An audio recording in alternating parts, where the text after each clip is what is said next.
So you're a transvestite, aren't you? You're the first real transvestite I've ever seen. Ouran High School Host Club might be the worst show I've ever watched, and I'm obsessed with it. When I was in middle school many moons ago, my best friend invited me over to watch the entire show with her, and I was instantly intrigued by the concept. A girl disguised as a boy joins a club in order to work to pay off a huge debt, and all the boys fall in love with her. Exactly the kind of thing that awakens something in you as a teenager. And awaken something it did. I went back to rewatch the show a couple months ago because I remember it being pretty funny, wildly intriguing, and there was a certain host that I found infiltrating my thoughts quite often over the past few years. And when I did, oh my god, this show is actually so insane. The hosts are actually all insufferable. They treat Haruhi like garbage.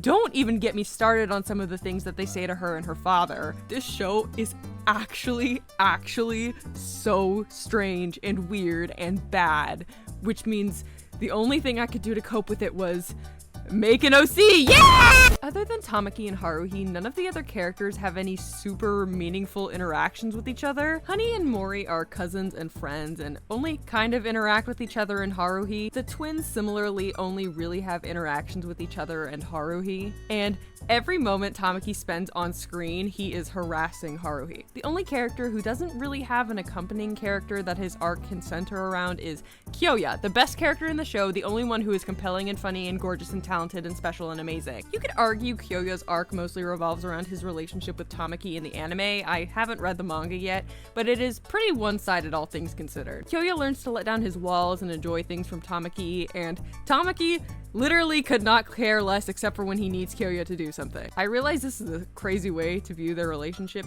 but I will do anything except give Tamaki the benefit of the doubt. I hate him. So as someone who was already quite taken with Kyoya and thought he needed a thematic parallel, this created the perfect environment for a new Lucky Sona to enter the ring. And the creation of this Ouran OC brought me out of my crippling art block that I've been stuck in for months. Ladies and gentlemen, we may be so back. But really quickly, this video is sponsored by me, Lucky Inkyo. If you like Ouran High School Host Club, I have both Ouran High School Host Club stickers and keychains now in my shop. I'm actually almost out of Haruhi, so if you're watching this video too late, you might not be able to order a Haruhi keychain.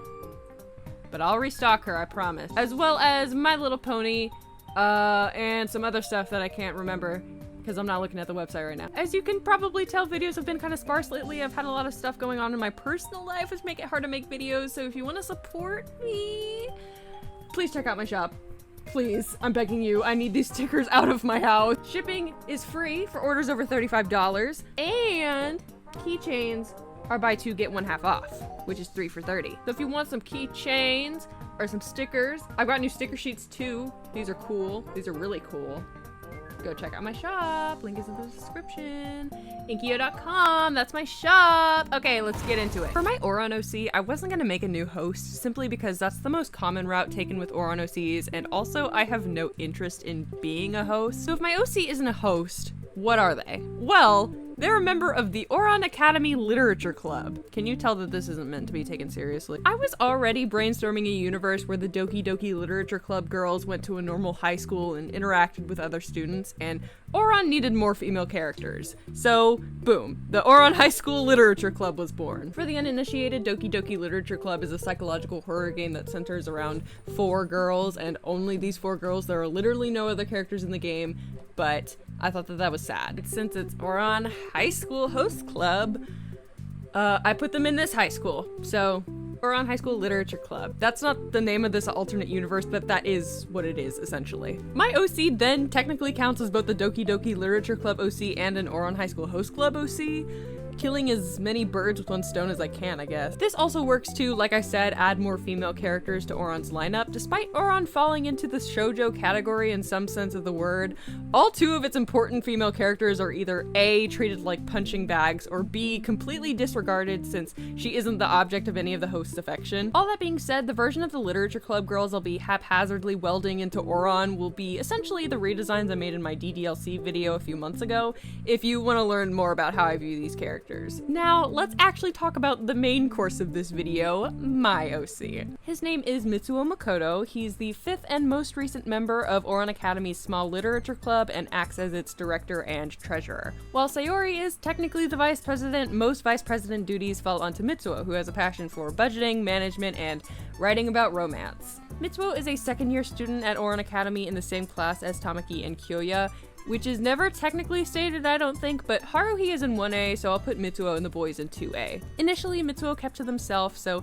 Tamaki and Kyoya never really took note of their presence. However, when exam and grade rankings came out a few months into the school year, the studious and perfectionistic Kyoya is absolutely outraged to discover that this nobody Makoto, who sits in the back of his classes and draws, is ranked first in their year in terms of grades. This, unknowingly, puts Mitsuo on Kyoya's radar for the first time. Unbeknownst to Kyoya, however, Mitsuo has been aware of him the whole time. But we'll get to that in a second. Mitsuo was from a moderately wealthy family, one that can afford to send them to Ouran, but not one that the average student would recognize the name of, like Suo or Otori. So Kyoya has disregarded them this entire time, until they unknowingly become his academic rival. Give it up for academic rivals, everyone! Kyoya starts to quote-unquote court Mitsuo, getting closer to them in order to see just how this seemingly average boy went under his nose this entire time. Kyoya quickly learns that Mitsuo is actually a transfer student from the United States, and this is actually their first year at Ouran. He's friendly with them, inviting them to lunch and to the host club, fascinated by their humility, blunt nature, and seeming indifference toward him and the other hosts. And then you know what happens. Okay, I'm getting ahead of myself. Mitsuo's design is quite straightforward, very similar to the other Lucky Sonas, except Mitsuo has glasses to signify that they're smart. Whoa! They're supposed to look very down to earth, but also a bit serious. Essentially a less put together version of the cool type. Mitsuo and Kyoya continue on as casual friends for a bit, bonding over their shared love of accounting, management, and pressures from their family. Though Kyoya is a bit frustrated that no matter what he does, he can never seem to get Mitsuo to open up about their background, but he'll soon learn exactly why. Kyoya learns from his father that he's come to an agreement with one of his friends and business partners, and that he would allow Mr. Otori to purchase his company if his daughter could marry one of the Otori boys, the closest one in age being Kyoya. Mr. Otori describes his friend's daughter as rebellious and outspoken, but intelligent and beautiful, and that she needs marriage to get her behavior under control. Ew. Kyoya is indifferent about the situation until he's introduced to his new fiancé, and oh my god! In one fell swoop, Kyoya not only learns that Mitsuo has been concealing their identity as the daughter of his father's friend, but that they knew the whole time that the two were intended to be engaged to each other. Mitsuo, who transitioned prior to transferring to Ouran, was actually Mizuna Makoto, Kyoya's new fiancé. My academic rival is actually my beautiful fiancé! And the whole entire thing devolves from there. Kyoya is incredibly confused and frustrated. This boy who he's found himself strangely fascinated and enamored with is now going to be married to him in less than a year, and they're a completely different person on the inside than on the outside. However, the two come to an agreement. Mitsuo would pose as Mizuna to appease their family and Kyoya's father, and Kyoya would marry them to get their family off their back and allow them to live as they please. However, the two very quickly fall in love for real, and this becomes a case of them not only hiding that they're having a scandalous love affair, but that Kyoya is technically cheating on his fiancé with himself. I love arranged marriages and forbidden love and academic rivals. Mitsuo and Kyoya, affectionately dubbed Mitsuya by yours truly, quickly consumed my entire life. They were all I could draw, all I could write, all I could think about. Everything became Mitsuya. I would not shut up about Mitsuya. And now this has led to this video. You're welcome. I'm facing the dilemma of really loving their storyline and romance, but really not caring for anything else going on in Ouran High School Host Club, but I don't know if I have the emotional bandwidth to completely overhaul the whole show right now, so you get this instead. I had been in a bit of a rut with my self-inserts lately, and I realized that this feeling was the fact that they didn't really feel like self-inserts anymore. I will show you what I mean. Take a look at my Red Dead Redemption OC that I made in November, December. And now, take a look at how I draw myself. Yeah, it's not just the physical differences, it's the personality differences as well. I'd gotten into the habit of making my OCs very stern and strict, mostly because one of my insecurities is not being taken seriously, and so I guess I projected that onto my self-inserts a little too hard, so much so that they didn't really feel like me anymore. They weren't spontaneous or sarcastic, they didn't struggle with anger issues and OCD, and I realized that that was what was giving me art block. I just didn't really resonate with what I was drawing. And so I went back to the basics. I made a Millinote board of everything that I knew about myself, all of the character traits that I commonly associated with myself. I asked my friends for their input, and this was my list. And I essentially went about making a character that exhibited all of these features. And wouldn't you know it, making a self-insert that was extremely similar to me in pretty much every single way made it to where I resonated with them that much deeper.